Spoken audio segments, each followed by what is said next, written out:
The world has to know about this great four-wall, four-corner inspection. And good to have you here live from the Remarkable Results Radio studio, the Aftermarket's original weekly single subject forum. Glad you're here. Carm Capriato with you. I'm excited to do this. I got their talking points. I think it's going to change a lot of our businesses out there. I want to again welcome you to four-corner, four-wall inspection. Want to give a high five out to my sponsors. Hey, now more than ever, you're focused on bringing cars through your bays safely and efficiently. Shopware's shop management system offers a completely contactless workflow. Your customers can review, approve, and even pay for the repairs right from their smartphone. Request a demo. Go on the web there and get shopware.com/carm. Ain't that cool? I got my own page over there. Are you tired of your cookie cutter website?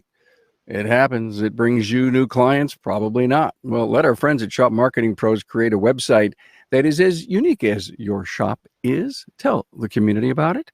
Go to shopmarketingpros.com. Hey, thanks to the sponsors. With me is Seth Thorson, owner of EuroTech Auto Service and LMV Bavarian BMW support specialist. How you doing, man? Good. How are you?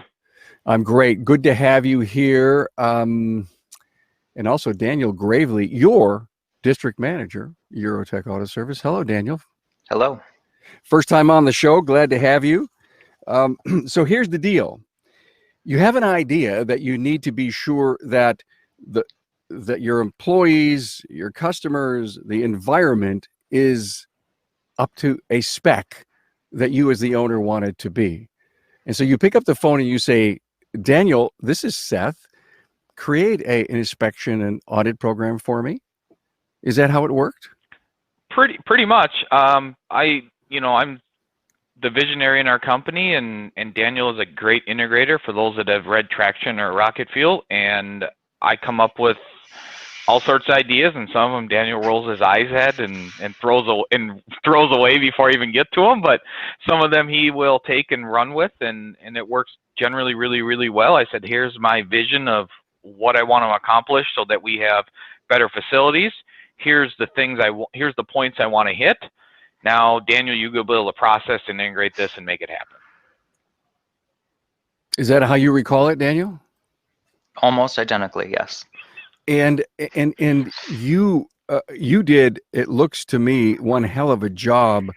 It's called a four-wall audit. And what I want everyone who's listening and who's going to watch this in repurpose, who's going to listen to this as a podcast, we repurpose every Town Hall Academy each and every Thursday, both in video and audio format. We want you to embrace this. And I don't think it matters what items are on your survey, Daniel, but it's what people want the inspection to be. And there's one other really key component here that I want you all to understand is Seth is a multi-store operation going into his third. Actually, the concrete slab, as you were saying, Seth, is down, and so they're getting ready to build up. And again, what a valuable auditing tool this is. And the thing that I absolutely love about this thing, this whole audit program, Daniel, is that the group from the other store gets invited to the second store, third store, fourth store, however you build your groups together that look at each other, and they inspect a not their own store. Correct. Yep. Tell me how that works. We have a leadership meeting every month, and we alternate locations to provide the opportunity for our staff and our management team to come in, and it gives them a wonderful insight to what and an outside perspective of what the shops look like from a customer perspective, a fresh set of eyes, if you will, walking into the building, but even further back is even pulling into the parking lot. What does that look like? What do customers see? We get stuck in the day-to-day of walking through the door multiple times a day, and sometimes a smudge doesn't matter to us anymore. We start to lose sight of those finite details. And by bringing the other staff in and our other leaders in to do an audit really sets the bar for that expectation. Seth, I love what he just said. I'm telling you, it's a talking point for me. A smudge doesn't matter. If you stare at the same cobweb 40 times a day, it blends in the background and you don't see it. And somebody else is going to see it right away. That was the point of it. The other thing we were trying to accomplish to some degree is when we transfer locations, we bring managers in, 2 people, 3 people. They get there. It takes a while to get them settled, to get the meeting going. Creating this process at the start of every meeting allowed my staff that as they're walking in, they have something to do. They're in the mindset of we're here to do a meeting, we're here to work. So they get everything done. They sit down, they're ready. It's a great way to start a meeting, to get the cattle herded, if you will, and get everybody down in place, ready to go with a purpose from the minute they walk into the facility so that we can be effective with our time. Daniel, are they tough on each other? Oh, brutal. In the best of ways. What are you discovering? I'd say for the most part, what we discover are things like Seth had mentioned, cobwebs in the corners, a simple light bulb that may have burned out on the exterior of the building that, we leave at the end of our day and say, oh, I have to remember to do that. But, do we really remember to do that? These things that customers are seeing as they walk up, the devil's in the details, and it's always stuff that gets mentioned. So tell me how important the exterior view is. it's a deciding factor of whether somebody's going to continue to do business or begin to do business with you, in my opinion. So how detailed does that audit report get when you must have exterior view, you must have items in that list? Can you give me a few of them off the top of your head? Mostly what we're looking for is it cleanly? Does the building look approachable? Is the glass in front, if we have glass windows or doors, clean? Is the landscaping covered in dirt or debris or garbage that is blown over from the wind, so on and so forth? Those are the things that we're looking at to try and see, does this building look inviting as we walk up to it? Professional. Mm-hmm. Inviting. Wow. Do you cover, Seth, the grass in the cracks of the concrete? That's all in the inspection, and that's why we call it the 4-corner 4-wall, meaning the 4 corners of the property, and then everything contained in the 4 walls of the building. So as the guys are driving up to the facility, they're catching things on the drive up, into our Woodbury is in a mall complex. So is the sign in the mall?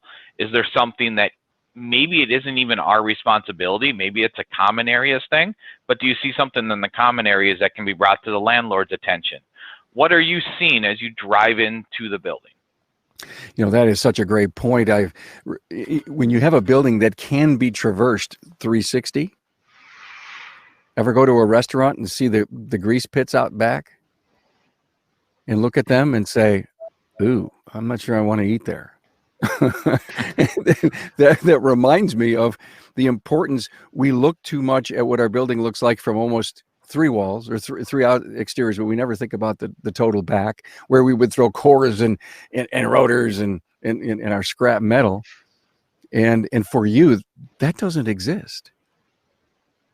Yeah, it's come up on the audit about your tires are not stacked properly in the back. That's come up on the audit because we have a spot that we stack tires, but they were not stacked as well as one shop thought they would. And so they brought it up to the other location that, hey, you really should maybe work on stacking these in a different way. They look nicer, neater.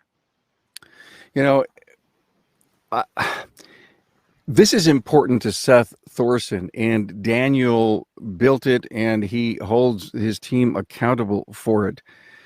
But you've done this for reasons that I mentioned early on. Let's look at it from the customer's perspective. Why is it so important to do this from the customer's perspective, Daniel? People value their stuff differently, but the one thing that we always want to ensure is that people have the perception that not only when they walk in through our door, but when they pull into our parking lot, that their vehicle or that themselves will be cared for in the way that we take pride in our building, and our facility and our lot. And it starts from the moment you pull in the building. And you've gotten proof of that. Absolutely. Do customers write it in their review, guys, or do they just come up and tell you this is such a clean and organized and spirited place to do business? Do people just tell you? Yeah, we've received multiple responses and reviews. People walk in all the time and they say, "Oh wow." As soon as they walk in the door, that's what they say. It's an audible thing that we hear, and there's nothing that proves the point of having a clean and safe environment for people to be in. Now, Seth, I'm sure you've been into a million shops, not a million, but hundreds of shops in our country, and when you look at waiting rooms, and there's a bunch of beautiful ones, the back doesn't necessarily reflect how nice the front looks. Yeah, I think it's a whole package. I think the other thing is, I think when you're in the business, you don't see it. And that's why what we're doing is powerful. The other problem is there is no shortage of shop owners, probably a lot like me, that I can see all the problems, but then actually getting them done is something else. Where this audit's really strong and where Daniel's really strong is he will hold people accountable. So we start out the meeting after we do our audit, then he always asks, okay, here's was the items from the last inspection at New Brighton. New Brighton, what have you accomplished from this? And things that were bigger capital projects, hey, we got a crumbling brick or something, then we don't address those, but they also get brought to me and Daniel so that I can make capital plans and capital improvement and budgets and plans for larger maintenance items that don't catch us off guard. But what Daniel's really good at is holding people accountable and saying, look, you got the next meeting's in 30 days. So we're going to ask you and call you to the plate. Did you have these things done in 30 days? Hey, Daniel, take me to the plate. I've got a store. I'm the manager there. I've got a problem. Take me to the plate. What would you say? Sure. So let's say that you had a gutter falling off. We would ask, what is your plan to get this resolved? If it has not been resolved yet, why not? What does that look like for you? Is it because we didn't have the appropriate resources? We didn't know who to call? And what's the next steps? Realistically here, what's a good timeline for it? And if we couldn't accomplish that in 30 days, I do want to understand why. Is it something that, just we blatantly forgot about? That's okay. Let's work through it. But, help me help you. Let's figure out a way to get this done. And you must have policy in play that they know what they can spend up to, who they can go to. I mean, if you're doing something to this level, four-wall audits, you've got to have the directory that says when this happens, here's where you go. Yeah, we actually have a form that gets filled out by our management staff that gets submitted to us, and what that is just a brief outline with a project description, an appropriated budget or a guesstimated budget as to what that looks like. Does it require a sublet or a third party to accomplish these things? And level of importance. Will it hinder productivity? Will it provide a negative impression? And based off of that, that gets submitted to us if it is something larger than simply clean the soap scum off of the sink. And at that point, we can plan for and budget it and give them the expectation of looks like this is going to be a quarter 1 project that we can accomplish together. So, got it. And Seth, you're not into the detail. You've given Daniel a lot of autonomy to get this stuff fixed. You don't have to approve anything, do you? No, I mean, if it's a bigger expenditure, I have to approve it. But yes, I mean, he has budgets and things, and we meet, fairly regularly to go over what we need to do. And he goes, hey, I got these projects. These look good. Yeah, I'm okay with that, or I'm not.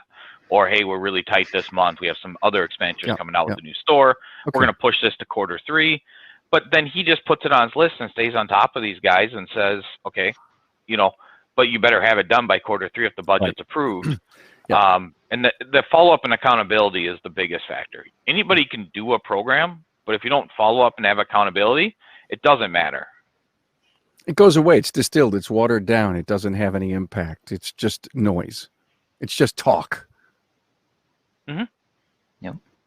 I know you got a great... It's the same thing over and over again. I mean, there was one store that the bathroom was always dirty every time we go there. And so now that's a continuous thing that warrants more conversation or correction. And I hope that manager's listening to us right now. Hey, I know you got a great culture. but more than ever, it's the environment that you want to bring your employees in to work at. Mhm. I would believe, and let me just throw out a stat, that this four wall is more important to your staff than your customers by 60-40. Agree or disagree with me? I would say some of both. I would say that it's not important to the customers because they don't know what happens. It's an inherent thing that they don't see or pick up on. And so if the customers buy and they make a decision based on their four senses, smell, touch, taste, just like any human. Mm-hmm. And, if there's something that's just out, even if they don't know why, it can affect their buying decision. So for us, I think it is important to the staff, but I think it's important to the clients. They just don't know what happens or know why that the facilities are always nice when they come in. Okay, so Daniel, you're doing this for the sake of the customer, but the benefit really helps you find and retain great people too. Absolutely. What do your employees say to you, Daniel, about the environment that you create for them? I get people who have they've changed their attitude about going to the workplace, and it's a question whether it's, do you get to go to work or do you have to go to work? And in my coachings with my staff, I find that 99% of the time they're excited that they get to go to work. It's not something that they don't want to do. Got it. Hey, I want to take a time out real quick here for our sponsors and talk to you about Shop Marketing Pros. Does your social media truly represent your shop? Really? All the stuff that you put out in social media, does it represent your shop, or is it just plain vanilla generic posts? Well, it doesn't have to be that way.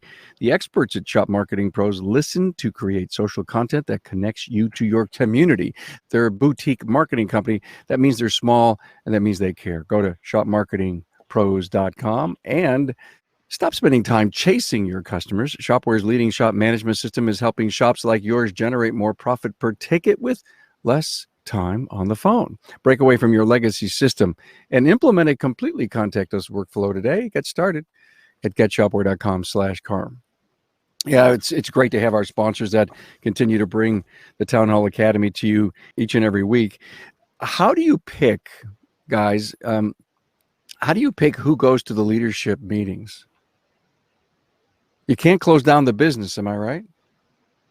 Correct. So our leadership team is our store manager and our shop foreman at each store. Okay. And when they're elevated into those positions, we lay out our expectations. And those expectations include the monthly meeting and a couple hours after work to accomplish those meetings. We hope to grow into the future that we can pull these people out of the store and do this during the day. However, currently it is after hours, but if they choose to take that position, they know what the outline is. And Daniel has the outlines of what that means, including our new foreman that'll run our new store.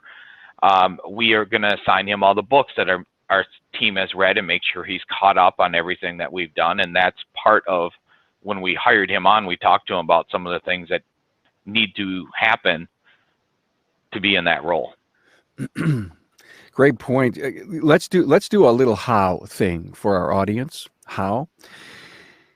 Somebody's listening, they're all excited about this, and they say, listen, I'm going to do this, but how do I start? That's all Daniel. I know that. Exactly right. And so Daniel, I've done this before in another life, in another job, and created a extremely comprehensive program like this. And I had to figure out how to start. Sure. And, I've got my ideas, but yours are more important than mine will ever be. Tell us, how do you start? I think that, every start of a process, you have to look at it with the end in mind. What are we trying to accomplish here? And with that being said, that outline has to be built based off of, what we do as a company. What is our core values? How do we present ourselves? And again, we have to think about the end user, right? The customer, and internal customers, our employees. What does this look like? And from there, we have to decide what's important to us. How do we want to present our brand as a whole? And with that in mind, we start to build a list of what that looks like. How do we want to accomplish that? And then from there, it's a simple conversation. You know, if you have the appropriate people in place, the pride in what they do and where they work as a store manager or a foreman will always bring that in as a full buy-in, that something they want. They want to feel good about where they are. They want to be proud of what they do and where they do it. And they want to be able to show off their stores. We do shop tours. We do facility tours. It's really important. So with that in mind, we build a list off of that. And we get our managers' input. We ask them, what's important to you when you come to work? What do you want to see? What do you want to do? And who is our client? What does that look like for us? So let's go a little deeper into the how thing. Mm-hmm. Take my yellow pad in hand, start looking around, walking around, looking at what is important, what our end game is, and you start writing and writing and writing and writing. I mean, we're trying to help other shop owners create a four-corner, four-wall audit. And they write their butts off, then they start typing them in, and then they start categorizing them, right?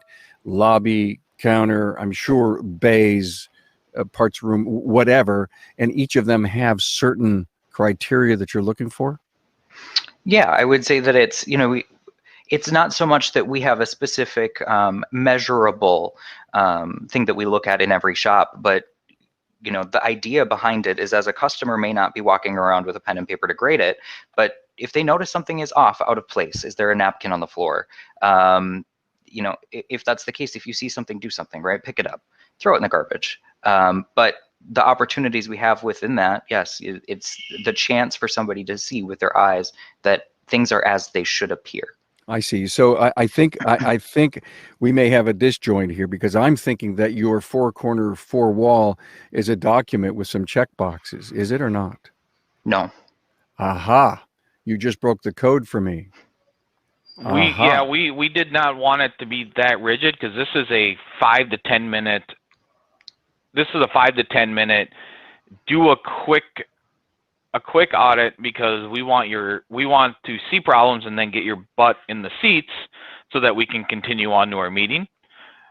But it happens so regularly that we catch a lot of stuff. Mm-hmm. We have full-on audits that we do periodically throughout the year, but this is a monthly or bi-monthly check-in. It's a view from the aisle seat. Correct.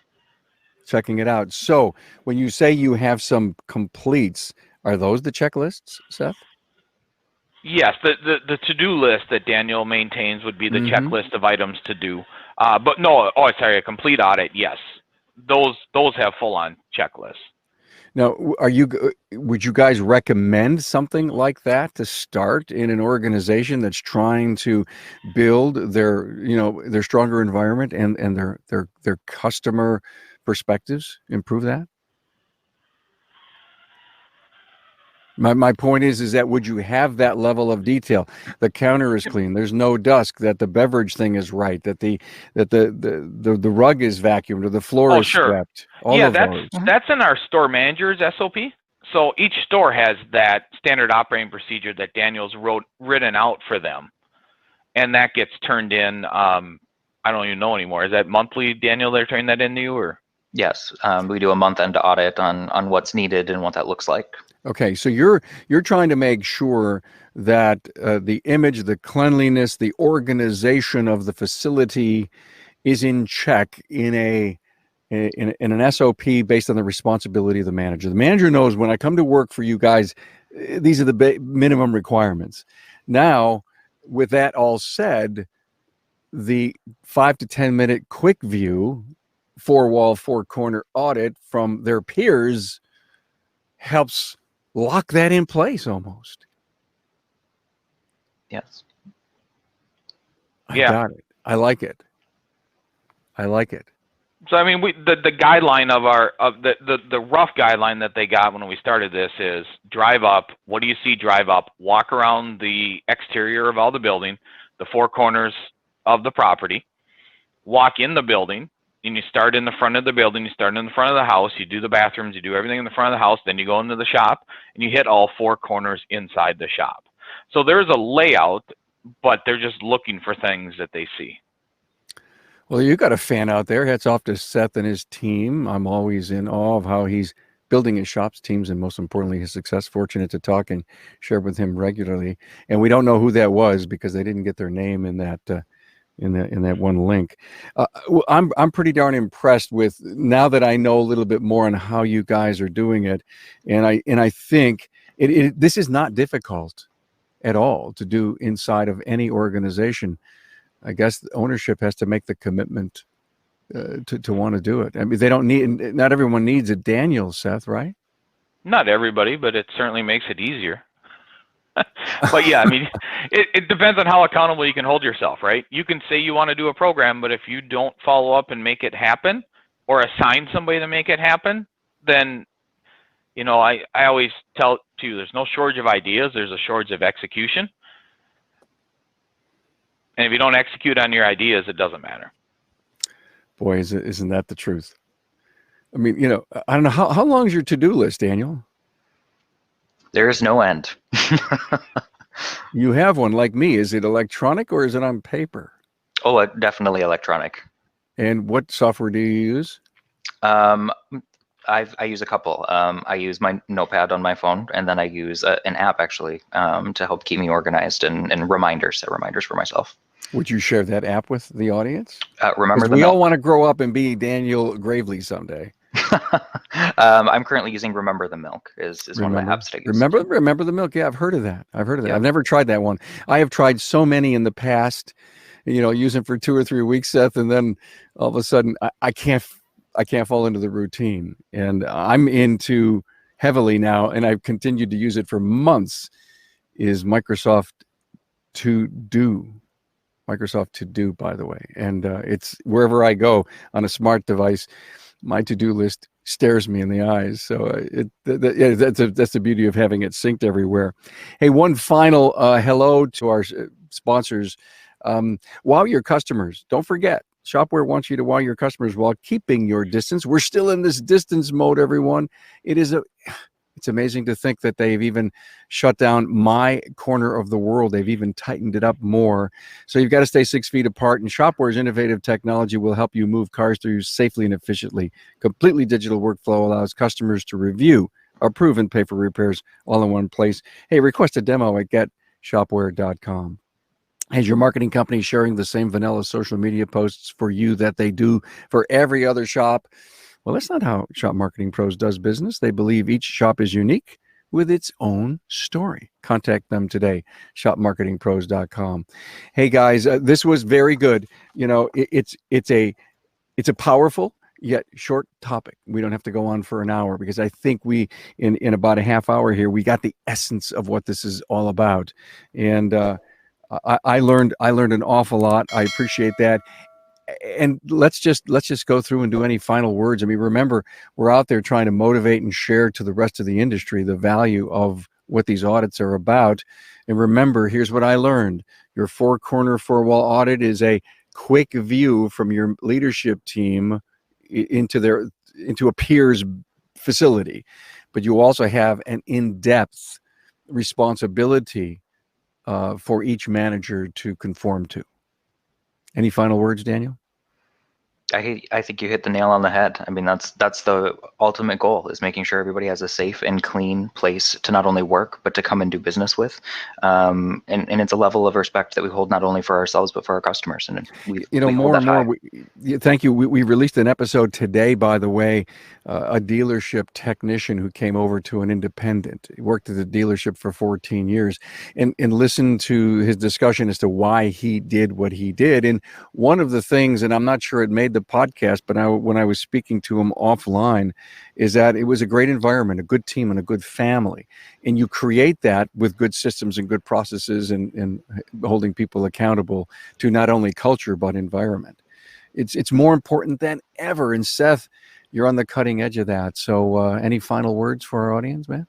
I mean, if you're considering it, my biggest thing would be get somebody if you're a single shop owner, get somebody that is not at your shop every day to come in and just be critical of a fresh set of eyes. And it doesn't have to be in depth, but even if your spouse isn't in your business every day, have him or her come over and look at it, or a family friend, just have somebody look at it from a fresh set of eyes, because it's amazing what you look over every single day when you're there. Or you think you're going to get to it and then you forget about it, and then it's so normal that you don't even see it. I'm in an independent group here in Buffalo, hanging out with a bunch of fabulous shop owners, and we did a shop tour yesterday morning at 6 o'clock in the morning. And I couldn't help but being so,